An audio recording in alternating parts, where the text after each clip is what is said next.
mon premier crochet, où je mesure mes crochets un peu quand je le mets, puis je laisse une bosse un peu au milieu. Parce que quand on va se prendre dans nos bras, puis on accroche notre rideau de douche. Ce que je vous propose, c'est d'acheter un rideau de douche par famille.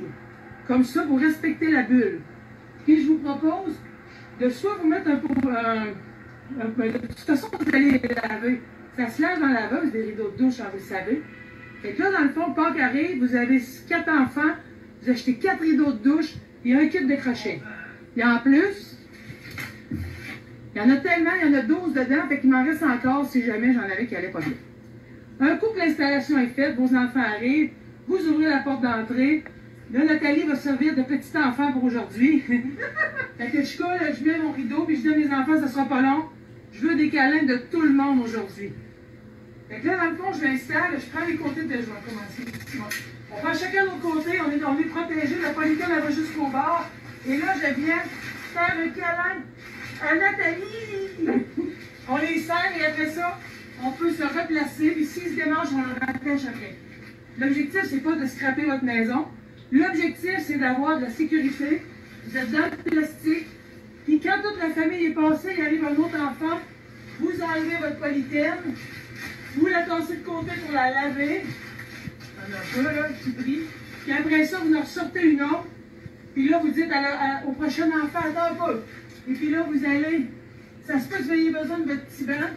Vous n'oubliez pas, vous laissez un trou dans le milieu.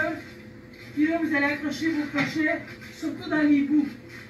Et voilà. Ça se peut qu'elle démange à chaque enfant ou à chaque... Mais vous allez dans le plastique. Plus c'est transparent, plus vous allez voir vos enfants. Mais c'est pas important si vous ne les voyez pas nécessairement, les câlinants. Au moins, vous allez vous coller pour vrai en toute sécurité. Alors, pour ceux dont le cerveau fonctionne encore, eh bien, peut-être que vous allez qualifier cette dame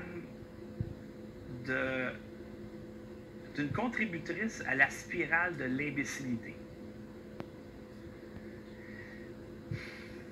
La pire pandémie de l'histoire de l'humanité, le pire virus, tellement incroyable ce virus-là qu'il n'y a aucun traitement. Bon, il y en a plein, mais les vendeurs de vaccins, pas les vendeurs de vaccins, excusez-moi, les gouvernements et les médias vous disent qu'il n'y a pas de traitement. Alors, eux autres, ils vont se donner des câlins à travers un rideau de douche. Et là, ils vont changer le rideau de douche à chaque enfant pour ne pas se contaminer. Hey, c'est pas grave ça. Si on n'a plus de droit et de liberté, on va montrer, nous, en passant, tu n'as même pas le droit de faire ça. Hein, la police, elle cogne chez vous, tu n'as même pas le droit de faire ça. Là. Mais on veut montrer qu'on est de bonne foi, qu'on est des bons moutons, qu'on est bien obéissants et là, on doit réaliser que hey, c'est dangereux, ce virus-là. Je vais vous montrer des statistiques tantôt. Et c'est des statistiques qu'ils ne vous montreront jamais à la télé. Okay? C'est directement des statistiques de l'INSPQ. Mais ils ne vont pas vous montrer ça parce que si tu as le corps d'un cerveau, tu vas réaliser que c'est une arnaque, cette affaire-là. Alors, pour moi, un cas vidéo,